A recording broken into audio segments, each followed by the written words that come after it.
शेवटी एवढंच सांगतो, मी पुन्हा येईन, मी पुन्हा येईन याच निर्धारानं, याच भूमिकेत, याच ठिकाणी नव महाराष्ट्राच्या निर्मितीसाठी.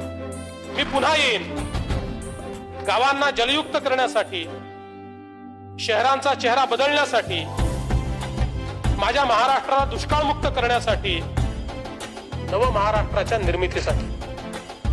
मी पुन्हा येईन माझ्या युवा मित्रांना अधिक सक्षम बनवण्यासाठी, माझ्या बळीराजाचे हात बळकट करण्यासाठी, नव महाराष्ट्राच्या निर्मितीसाठी.